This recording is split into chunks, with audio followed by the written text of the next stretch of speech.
Au fond, la prison, à quoi est-ce que ça sert? Ça sert évidemment à sanctionner les personnes qui ont commis des infractions. Ça, j'y tiens beaucoup. Je trouve que toute infraction mérite sanction. La sanction n'étant d'ailleurs pas nécessairement la prison, mais toute infraction mérite sanction.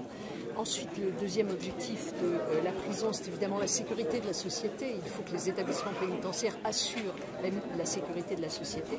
Et le troisième objet de la prison, c'est la réinsertion.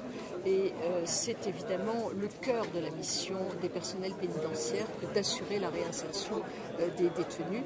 Il me semble qu'il y a ici quelque chose qui correspond exactement à cette volonté, avec des activités différentes, un mode de prise en charge différent des détenus selon leur parcours, selon leur dangerosité, selon les projets de réinsertion qu'ils peuvent construire. Je crois que tout cela est ici mis en œuvre avec beaucoup d'intelligence. C'est la raison pour laquelle je suis heureuse d'avoir pu aujourd'hui inaugurer cette prison.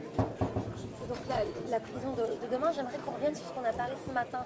Dans la réinsertion aussi, vous parliez de la nécessité des courtes peines, d'aménager ces courtes peines pour ne pas forcément passer par la case prison. Oui, je redis ce que je viens de dire à l'instant.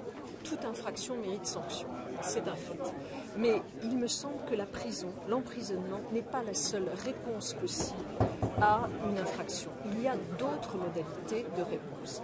Je le dis d'autant plus que nous savons que les très courtes peines d'emprisonnement, qui ne permettent pas de travailler avec le détenu sur sa réinsertion, ces courtes peines d'emprisonnement sont facteurs de récidive.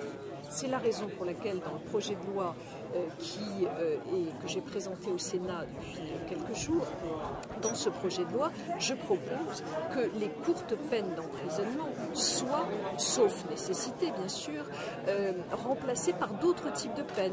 Par exemple, un travail d'intérêt général, par exemple des stages, par exemple un placement en détention sous surveillance électronique. Bref, d'autres types de sanctions, mais qui répondent à des modalités et à des objectifs différents.